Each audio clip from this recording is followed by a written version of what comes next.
Hello दोस्तों, एक बार फिर आप सभी का स्वागत है आपके अपने चैनल पर। मैं हूं आपका होस्ट नितांत और आप देख रहे हैं नील टॉक्स। दोस्तों, आज हम बात करेंगे मुंशी प्रेमचंद की सबसे लोकप्रिय, मार्मिक और विचारोत्तेजक कहानियों में से एक। दोस्तों, मुंशी प्रेमचंद्र जी का जन्म ईयर 1880 में बनारस में हुआ था। उनका असली नाम धनपत राय श्रीवास्तव है। इनकी कहानियों में हमें अक्सर गरीबी, जातिगत भेदभाव और मानवीय संघर्ष जैसे सामाजिक मुद्दों की झलक मिलती है। ईदगाह भी इन्हीं भावनाओं को खुद में समाये हुए है। ये खूबसूरत कहानी मासूमियत, गरीबी और मानवीय भावनाओं से पूरी तरह सराबोर है। तो आइए अपनी चाय की प्याली उठाए, चैन से बैठकर सुनते हैं इस अद्भुत मास्टरपीस को।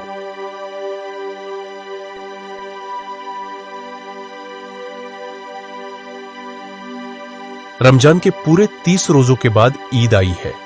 कितना मनोहर, कितना सुहावना प्रभाव है। वृक्षों पर अजीब हरियाली है, खेतों में कुछ अजीब रौनक है, आसमान पर कुछ अजीब लालिमा है। आज का सूर्य देखो, कितना प्यारा, कितना शीतल है, यानी संसार को ईद की बधाई दे रहा है। गांव में कितनी हलचल है। ईदगाह जाने की तैयारियां हो रही है।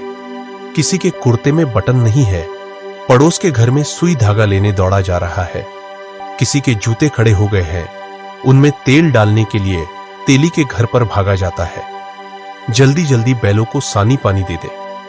ईदगाह से लौटते लौटते दोपहर हो जाएगी। 3 कोस का पैदल रास्ता, फिर सैकड़ों आदमियों से मिलना भेंटना। दोपहर के पहले लौटना असंभव है। लड़के सबसे ज्यादा प्रसन्न हैं। किसी ने एक रोजा रखा है, वह भी दोपहर तक, किसी ने वह भी नहीं। लेकिन ईदगाह जाने की खुशी उनके हिस्से की चीज है। रोजे बड़े बूढ़ों के लिए होंगे, इनके लिए तो ईद है। रोज ईद का नाम रटते थे, आज वह आ गई। अब जल्दी पड़ी है कि लोग ईदगाह क्यों नहीं चलते। इन्हें गृहस्थी की चिंताओं से क्या प्रयोजन। सेवैयों के लिए दूध और शक्कर घर में है या नहीं, इनकी बला से ये तो सेवैयां खाएंगे। वह क्या जाने कि अब्बा जान क्यों बदहवास चौधरी कायम अली के घर दौड़े जा रहे हैं। उन्हें क्या खबर कि चौधरी आंखें बदल ले तो ये सारी ईद मुहर्रम हो जाए। उनके अपनी जेबों में तो कुबेर का धन भरा हुआ है। बार बार जेब से अपना खजाना निकालकर गिनते हैं और खुश होकर फिर रख लेते हैं। महमूद गिनता है, 1 2 10 12, उसके पास 12 पैसे है। मोहसिन के पास 1 2 3 8 9 15 पैसे है। इन्हीं अनगिनती पैसों में अनगिनती चीजें लाएंगे, खिलौने, मिठाइयां, बिगुल, गेंद और जाने क्या क्या। और सबसे ज्यादा प्रसन्न है हामिद। वह 4-5 साल का गरीब सूरत, दुबला पतला लड़का, जिसका बाप गत वर्ष हैजे की भेंट हो गया और मां न जाने क्यों पीली होती होती एक दिन मर गई। किसी को पता क्या बीमारी है, कहती तो कौन सुनने वाला था। दिल पर जो कुछ बीतती थी वह दिल में ही सहती थी, और जब न सहा गया तो संसार से विदा हो गई। अब हामिद अपनी बूढ़ी दादी अमीना की गोद में सोता है और उतना ही प्रसन्न है। उसके अब्बाजान रुपए कमाने गए हैं, बहुत सी थैलियां लेकर आएंगे। अम्मी जान अल्लाह मियां के घर से उसके लिए बड़ी अच्छी अच्छी चीजें लाने गई है, इसलिए हामिद प्रसन्न है। आशा तो बड़ी चीज है, और फिर बच्चों की आशा। उनकी कल्पना तो राई का पर्वत बना लेती है। हामिद के पांव में जूते नहीं है, सिर पर एक पुरानी धुरानी टोपी है जिसका गोटा काला पड़ गया है, फिर भी वह प्रसन्न है। जब उसके अब्बा जान थैलिया और अम्मी जान नियामतें लेकर आएंगी तो वह दिल से अरमान निकाल लेगा। तब देखेगा मोहसिन, नूरे और सम्मी कहां से उतने पैसे निकालेंगे। अभागिन अमीना अपनी कोठरी में बैठी रो रही है। आज ईद का दिन, उसके घर में दाना नहीं। आज आबिद होता तो क्या इसी तरह ईद आती और चली जाती। इस अंधकार और निराशा में वह डूबी जा रही है। किसने बुलाया था इस निगोड़ी ईद को। इस घर में उसका काम नहीं, लेकिन हामिद, उसे किसी के मरने जीने से क्या मतलब। उसके अंदर प्रकाश है, बाहर आशा। विपत्ति अपना सारा दलबल लेकर आए, हामिद की आनंद भरी चितवन उसका विध्वंस कर देगी। हामिद भीतर जाकर दादी से कहता है, तुम डरना नहीं अम्मा, मैं सबसे पहले आऊंगा। बिल्कुल न डरना। अमीना का दिल कचोट रहा है। गांव के बच्चे अपने अपने बाप के साथ जा रहे हैं। हामिद का बाप अमीना के सिवा और कौन है? उसे कैसे अकेले में ले जाने दे? उस भीड़भाड़ से बच्चा कहीं खो जाए तो क्या हो? नहीं, अमीना उसे यूं न जाने देगी। नन्ही सी जान, 3 कोस चलेगा कैसे? पैर में छाले पड़ जाएंगे, जूते भी तो नहीं है। वह थोड़ी थोड़ी दूर पर उसे गोद में ले लेती, लेकिन यहां से वैया कौन पकाएगा? पैसे होते तो लौटते लौटते सब सामग्री जमा करके छटपट बना लेती। यहां तो घंटों चीजें जमा करते लगेंगे। मांगे का ही तो भरोसा ठहरा। उस दिन फईमन के कपड़े सिले थे, 8 आने पैसे मिले थे। उस अठन्नी को ईमान की तरह बचाती चली आती थी इसी ईद के लिए। लेकिन कल ग्वालन सिर पर सवार हो गई तो क्या करती? हामिद के लिए कुछ नहीं है तो 2 पैसे का दूध तो चाहिए ही। अब तो कुल 2 आने पैसे बच रहे हैं। 3 पैसे हामिद की जेब में, 5 अमीना के बटुए में। यही तो बिसात है और ईद का त्योहार। अल्लाह ही बेड़ा पार लगावे। धोबन और नाइन और मेहतरानी और चुड़ी हरिन सभी तो आएंगी। सभी को सेवैयां चाहिए और थोड़ा किसी को आंखों नहीं लगता। किस किस से मुंह चुराएगी? और मुंह क्यों चुराए? साल भर का त्योहार है। जिंदगी खैरियत से रहे, उनकी तकदीर भी तो उसी के साथ है।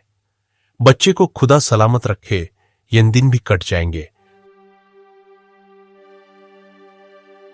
गांव से मेला चला और बच्चों के साथ हामिद भी जा रहा था।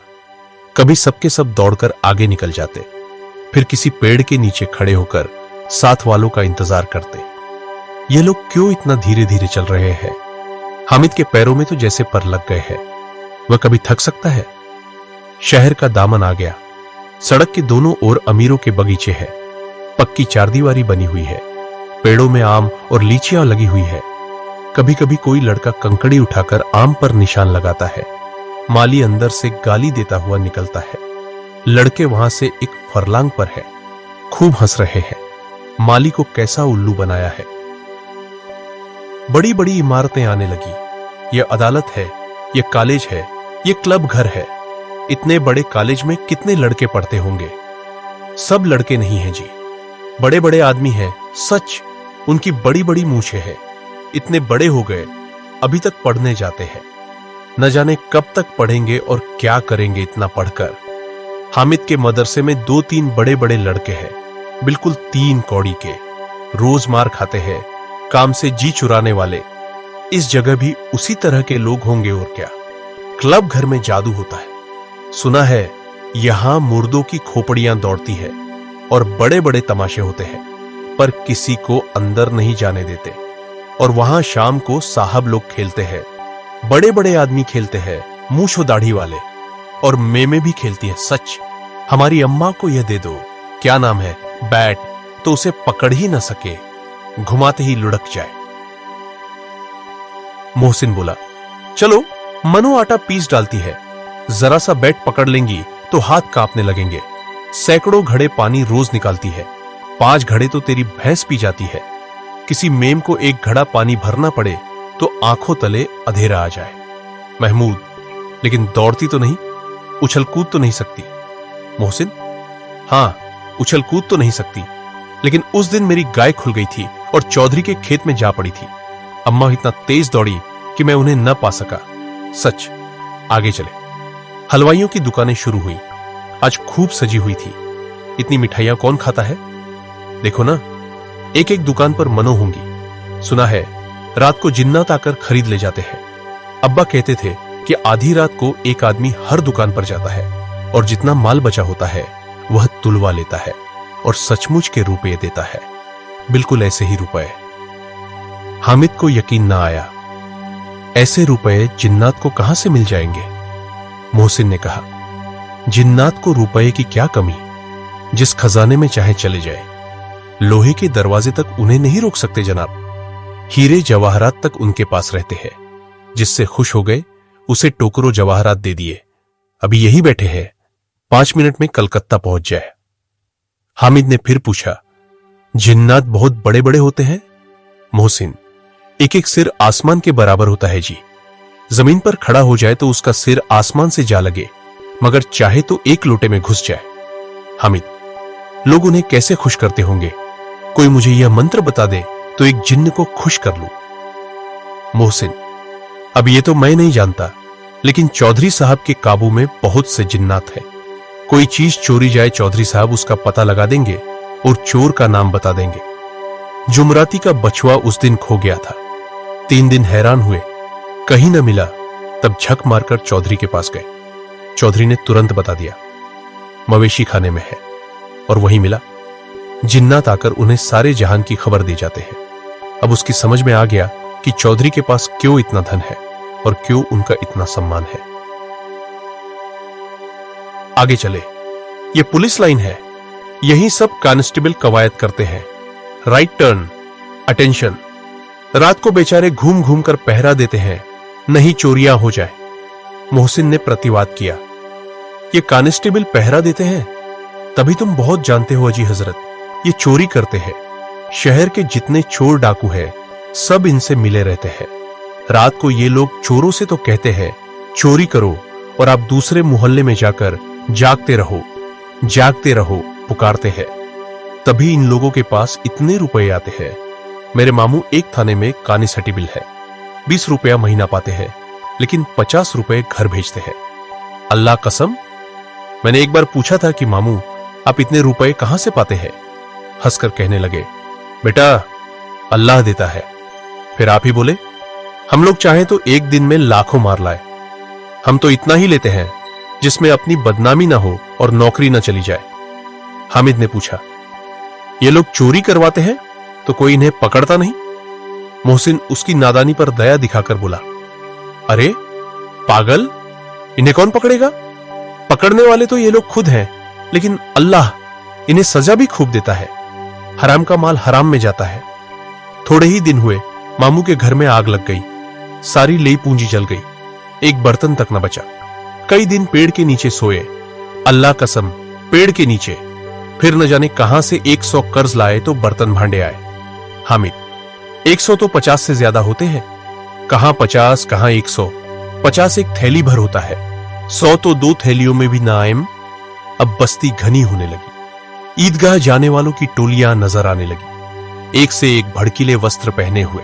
कोई इक्के तांगे पर सवार, कोई मोटर पर, सभी इत्र में बसे, सभी के दिलों में उमंग। ग्रामीणों का यह छोटा सा दल अपनी विपन्नता से बेखबर, संतोष और धैर्य में मग्न चला जा रहा था। बच्चों के लिए नगर की सभी चीजें अनोखी थीं। जिस चीज की ओर ताकते ही रह जाते, और पीछे से बार बार हार्न की आवाज होने पर भी न चेतते। हामिद तो मोटर के नीचे जाते जाते बचा। सहसा ईदगाह नजर आई। ऊपर इमली के घने वृक्षों की छाया है, नीचे पक्का फर्श है जिस पर जाजम बिछा हुआ है, और रोजेदारों की पंक्तियां एक के पीछे एक न जाने कहां तक चली गई है, पक्की जगत के नीचे तक, जहां जाजम भी नहीं है। नए आने वाले आकर पीछे की कतार में खड़े हो जाते हैं। आगे जगह नहीं है। यहां कोई धन और पद नहीं देखता। इस्लाम की निगाह में सब बराबर है। इन ग्रामीणों ने भी वजू किया और पिछली पंक्ति में खड़े हो गए। कितना सुंदर संचालन है, कितनी सुंदर व्यवस्था। लाखों सिर एक साथ सिजदे में झुक जाते हैं, फिर सबके सब एक साथ खड़े हो जाते हैं, एक साथ झुकते हैं और एक साथ घुटनों के बल बैठ जाते हैं। कई बार यही क्रिया होती है जैसे बिजली की लाखों बत्तियां एक साथ प्रदीप्त हों और एक साथ बुझ जाए, और यही क्रम चलता रहा। कितना अपूर्व दृश्य था, जिसकी सामूहिक क्रियाएं विस्तार और अनंतता हृदय को श्रद्धा, गर्व और आत्मानंद से भर देती थी। मानो भ्रातृत्व का एक सूत्र इन समस्त आत्माओं को एक लड़ी में पिरोए हुए है। नमाज खत्म हो गई है, लोग आपस में गले मिल रहे हैं। तब मिठाई और खिलौने की दुकान पर धावा होता है। ग्रामीणों का यह दल इस विषय में बालकों से कम उत्साही नहीं है। ये देखो, हिंडोला है, एक पैसा देकर चढ़ जाओ। कभी आसमान पर जाते हुए मालूम हो गए, कभी जमीन पर गिरते हुए। यह चरखी है, लकड़ी के हाथी, घोड़े, ऊंट छड़ों में लटके हुए हैं। एक पैसा देकर बैठ जाओ और 25 चक्करों का मजा लो। महमूद और मोहसिन और नूरे और सम्मी इन घोड़ों और ऊंटों पर बैठते हैं। हामिद दूर खड़ा है, 3 ही पैसे तो उसके पास है। अपने कोष का 1/3 जरा सा चक्कर खाने के लिए नहीं दे सकता। सब चरखियों से उतरते हैं, अब खिलौने लेंगे। इधर दुकानों की कतार लगी हुई है, तरह तरह के खिलौने हैं। सिपाही और गुजरिया, राजा और वकील, भिश्ती और धोबिन और साधु। वाह, कितने सुंदर खिलौने हैं, अब बोला ही चाहते हैं। महमूद सिपाही लेता है, खाकी वर्दी और लाल पगड़ी वाला, कंधे पर बंदूक रखे हुए, मालूम होता है अभी कवायद किए चला आ रहा है। मोहसिन को भिश्ती पसंद आया, कमर झुकी हुई है, ऊपर मशक रखे हुए है, मशक का मुंह एक हाथ से पकड़े हुए है, कितना प्रसन्न है, शायद कोई गीत गा रहा है। बस मशक से पानी उड़ेलना ही चाहता है। नूरे को वकील से प्रेम है, कैसी विद्वमता है उसके मुख पर। काला चोगा, नीचे सफेद अचकन, अचकन के सामने की जेब में घड़ी, सुनहरी जंजीर, एक हाथ में कानून का पोथा लिए हुए। मालूम होता है अभी किसी अदालत से जिरह या बहस किए चले आ रहे हैं। ये सब 2-2 पैसे के खिलौने हैं। हामिद के पास कुल 3 पैसे है। इतने महंगे खिलौने वह कैसे ले? खिलौना कहीं हाथ से छूट पड़े तो चूर चूर हो जाए, जरा पानी पड़े तो सारा रंग घुल जाए। ऐसे खिलौने लेकर वह क्या करेगा, किस काम के? मोहसिन कहता है, मेरा भिश्ती रोज पानी दे जाएगा साथ सवेरे। महमूद, और मेरा सिपाही घर का पहरा देगा, कोई चोर आएगा तो फौरन बंदूक से फैर कर देगा। नूरे, और मेरा वकील खूब मुकदमा लड़ेगा। सम्मी और मेरी धोबिन रोज कपड़े धोएगी। हामिद खिलौनों की निंदा करता है, मिट्टी ही के तो है, गिरे तो चकनाचूर हो जाए। लेकिन ललचाई हुई आंखों से खिलौनों को देख रहा है और चाहता है कि जरा देर के लिए उन्हें हाथ में ले सकता। उसके हाथ अनायास ही लपकते हैं, लेकिन लड़के इतने त्यागी नहीं होते हैं, विशेषकर जब अभी नया शौक है। हामिद ललचाता रह जाता है। खिलौने के बाद मिठाइयां आती हैं। किसी ने रेवड़ियां ली है, किसी ने गुलाब जामुन, किसी ने सोहन हलवा। मजे से खा रहे हैं। हामिद बिरादरी से पृथक है। अभागे के पास 3 पैसे है, क्यों नहीं कुछ लेकर खाता? ललचाई आंखों से सबकी ओर देखता है। मोहसिन कहता है, हामिद रेवड़ी ले जा, कितनी खुशबूदार है। हामिद को संदेह हुआ, यह केवल क्रूर विनोद है। मोहसिन इतना उदार नहीं है, लेकिन यह जानकर भी वह उसके पास जाता है। मोहसिन दोने से एक रेवड़ी निकालकर हामिद की ओर बढ़ाता है। हामिद हाथ फैलाता है। मोहसिन रेवड़ी अपने मुंह में रख लेता है। महमूद, नूरे और सम्मी खूब तालियां बजा बजा कर हंसते हैं। हामिद खिसिया जाता है। मोहसिन, अच्छा, अब की जरूर देंगे हामिद, अल्लाह कसम ले जाओ। हामिद, रखे रहो, क्या मेरे पास पैसे नहीं है?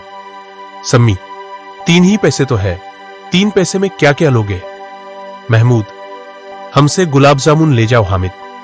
मोहमिन बदमाश है। हामिद, मिठाई कौन बड़ी नेमत है, किताब में इसकी कितनी बुराइयां लिखी है। मोहसिन, लेकिन दिल में कह रहे होंगे कि मिले तो खा ले, अपने पैसे क्यों नहीं निकालते? महमूद, हम समझते हैं इसकी चालाकी, जब हमारे सारे पैसे खर्च हो जाएंगे तो हमें ललचा ललचा कर खाएगा। मिठाइयों के बाद कुछ दुकानें लोहे की चीजों की, कुछ गिलट और कुछ नकली गहनों की। लड़कों के लिए यहां कोई आकर्षण न था। वे सब आगे बढ़ जाते हैं। हामिद लोहे की दुकान पर रुक जाता है। कई चिमटे रखे हुए थे। उसे ख्याल आया, दादी के पास चिमटा नहीं है। तवे से रोटियां उतारती है तो हाथ जल जाता है। अगर वह चिमटा ले जाकर दादी को दे दे तो वह कितना प्रसन्न होंगी। फिर उनकी उंगलियां कभी न जलेंगी। घर में एक काम की चीज हो जाएगी। खिलौने से क्या फायदा, व्यर्थ में पैसे खराब होते हैं। जरा देर ही तो खुशी होती है, फिर तो खिलौने को कोई आंख उठाकर नहीं देखता। ये तो घर पहुंचते पहुंचते टूट फूट बराबर हो जाएंगे।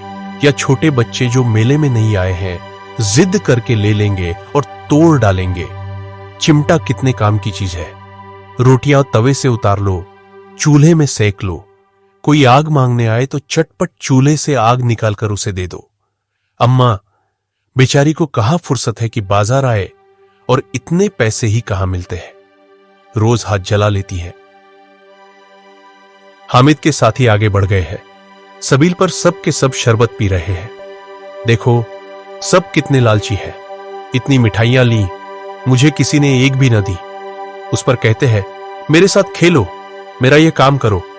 अब अगर किसी ने कोई काम करने को कहा तो पूछूंगा, खाए मिठाइयां, आप मुंह सड़ेगा, फोड़े फुंसियां निकलेंगी, आप ही जबान छटोरी हो जाएगी। तब घर से पैसे चुराएंगे और मार खाएंगे। किताब में झूठी बातें थोड़े ही लिखी है, मेरी जबान क्यों खराब होगी? अम्मा चिमटा देखते ही दौड़कर मेरे हाथ से ले लेंगी और कहेंगी, मेरा बच्चा अम्मा के लिए चिमटा लाया है। कितना अच्छा लड़का है। इन लोगों के खिलौने पर कौन इन्हें दुआएं देगा। बड़ों की दुआएं सीधे अल्लाह के दरबार में पहुंचती है और तुरंत सुनी जाती है। मेरे पास पैसे नहीं है, तभी तो मोहसिन और महमूद यूं मिजाज दिखाते हैं। मैं भी इनसे मिजाज दिखाऊंगा। खेले खिलौने और खाए मिठाइयां। मैं नहीं खेलता खिलौने, किसी का मिजाज क्यों सहूं। मैं गरीब सही, किसी से कुछ मांगने तो नहीं जाता। आखिर अब्बा जान कभी ना कभी आएंगे, अम्मा भी आएंगी ही। फिर इन लोगों से पूछूंगा, कितने खिलौने लोगे। एक एक को टोकरियों खिलौने दूं और दिखा दूं कि दोस्तों के साथ इस तरह का सलूक किया जाता है। ये नहीं कि एक पैसे की रेवड़ी ली तो चिढ़ा चिढ़ा कर खाने लगे। सबके सब खूब हंसेंगे कि हामिद ने चिमटा लिया है। हंसे मेरी बला से? उसने दुकानदार से पूछा। ये चिमटा कितने का है? दुकानदार ने उसकी ओर देखा और कोई आदमी साथ ना देखकर कहा, तुम्हारे काम का नहीं है जी। बिकाऊ है कि नहीं? बिकाऊ क्यों नहीं है और यहां क्यों लाद लाए हैं? तो बताते क्यों नहीं, कै पैसे का है? अच्छा, पैसे लगेंगे। हामिद का दिल बैठ गया। ठीक ठीक 5 पैसे लगेंगे, लेना हो लो, नहीं चलते बनो। हामिद ने कलेजा मजबूत करके कहा, 3 पैसे लोगे? यह कहता हुआ वो आगे बढ़ गया कि दुकानदार की घुड़कियां ना सुने। लेकिन दुकानदार ने घुड़कियां नहीं दी, बुलाकर चिमटा दे दिया। हामिद ने उसे इस तरह कंधे पर रखा मानो बंदूक है और शान से अकड़ता हुआ संगियों के पास आया। जरा सुने, सबके सब क्या क्या आलोचनाएं करते हैं। मोहसिन ने हंसकर कहा, ये चिमटा क्यों लाया पगले, इसे क्या करेगा? हामिद ने चिमटे को जमीन पर पटक कर कहा, जरा अपना भिश्ती जमीन पर गिरा दो, सारी पसलियां चूर चूर हो जाए बच्चों की। महमूद बोला, तो ये चिमटा कोई खिलौना है? हामिद, खिलौना क्यों नहीं है, अभी कंधे पर रखा बंदूक हो गई, हाथ में ले लिया, फकीरों का चिमटा हो गया। चाहूं तो इससे मजीरे का काम ले सकता हूं। एक चिमटा जमा दूं तो तुम लोगों के सारे खिलौनों की जान निकल जाए। तुम्हारे खिलौने कितना ही जोर लगाए, मेरे चिमटे का बाल भी बांका नहीं कर सकते। मेरा बहादुर शेर है चिमटा। सम्मी ने खंजरी ली थी, प्रभावित होकर बोला, मेरी खंजरी से बदलोगे? 2 आने की है। हामिद ने खंजरी की ओर उपेक्षा से देखा। मेरा चिमटा चाहे तो तुम्हारी खंजरी का पेट फाड़ डाले। बस एक चमड़े की झिल्ली लगा दी, ढब ढब बोलने लगी। जरा सा पानी लग जाए तो खत्म हो जाए। मेरा बहादुर चिमटा आग में, पानी में, आंधी में, तूफान में बराबर डटा खड़ा रहेगा। चिमटे ने सभी को मोहित कर लिया। अब पैसे किसके पास धरे हैं? फिर मेले से दूर निकल आए हैं। 9 कब के बज के, धूप तेज हो रही है, घर पहुंचने की जल्दी हो रही है। बाप से जिद भी करे तो चिमटा नहीं मिल सकता। हामिद है बड़ा चालाक, इसीलिए बदमाश ने अपने पैसे बचा रखे थे। अब बालकों के 2 दल हो गए हैं।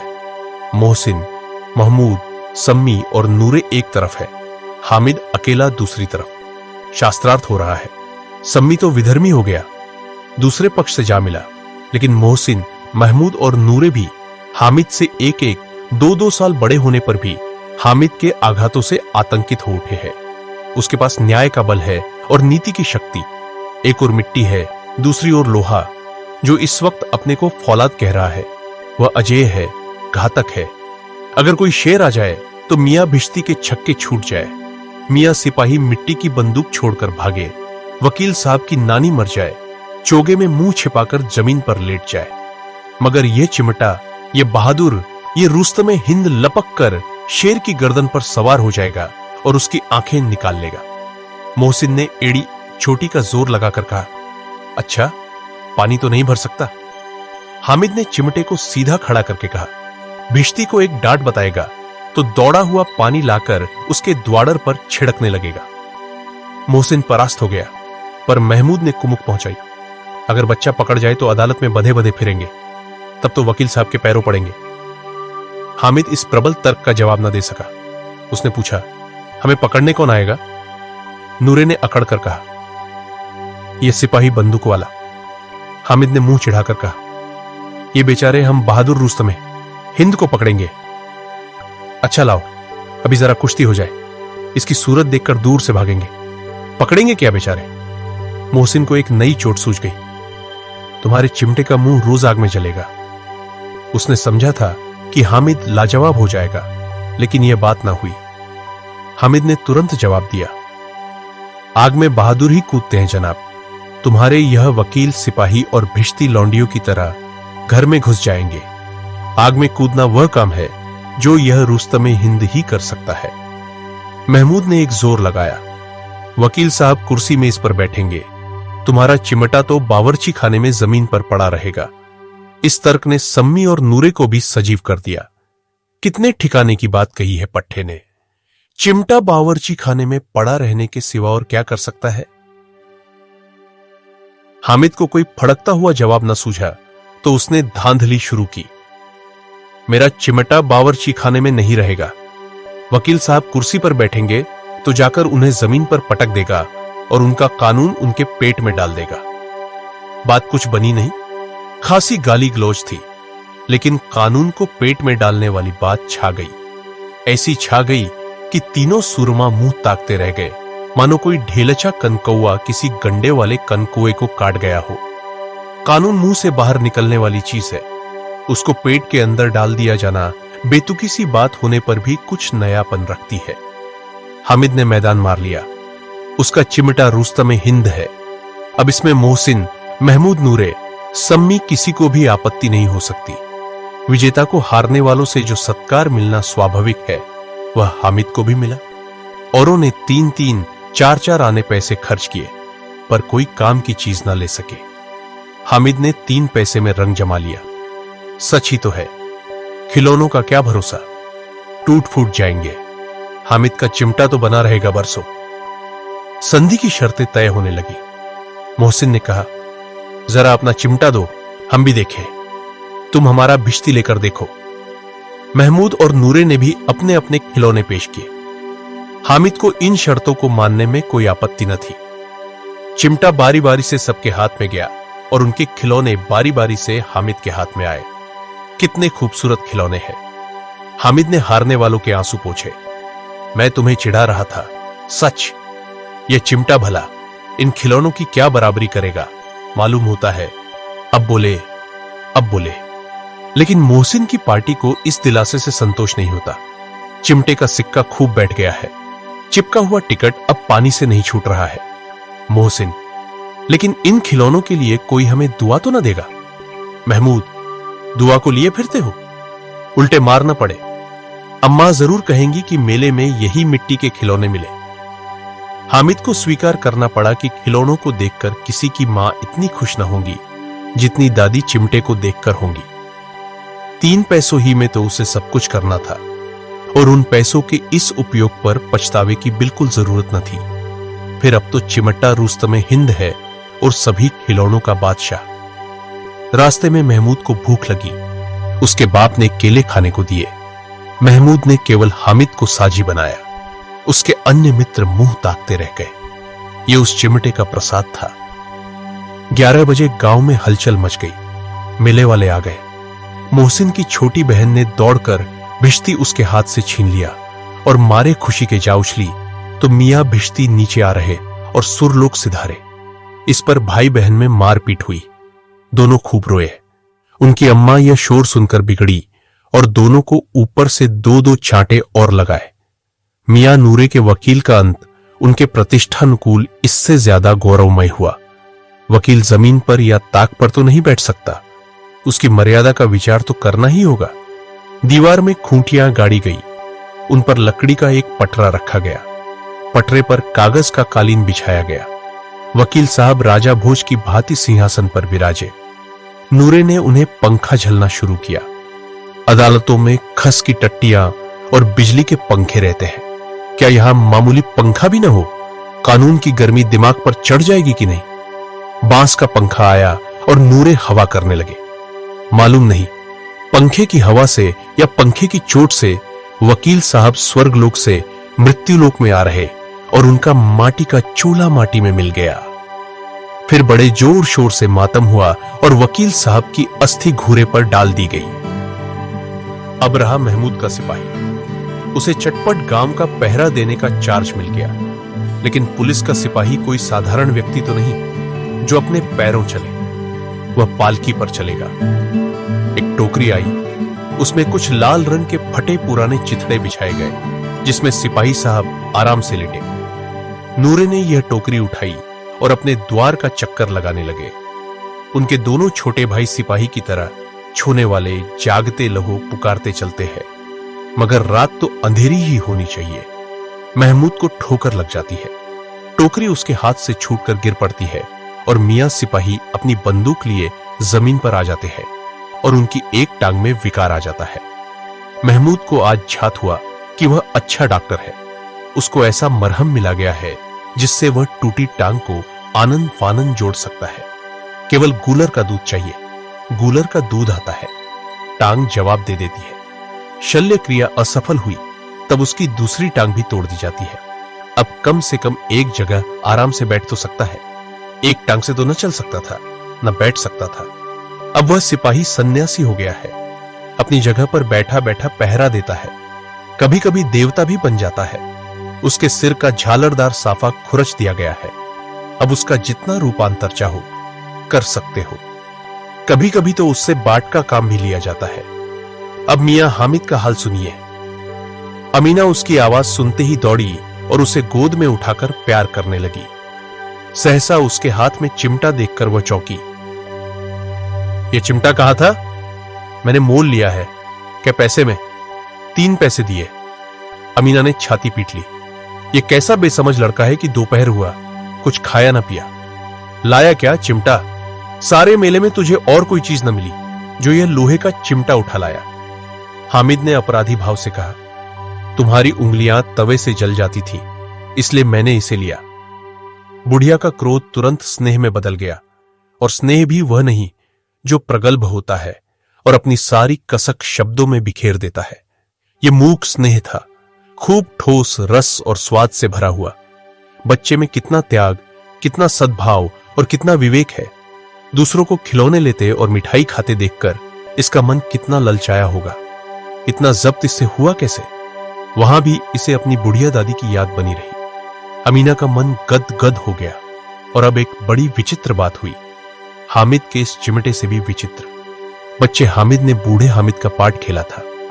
बुढ़िया अमीना बालिका अमीना बन गई। वह रोने लगी, दामन फैलाकर हामिद को दुआएं देती जाती थी और आंसू की बड़ी बड़ी बूंदें गिराती जाती थी। हामिद इसका रहस्य क्या समझता?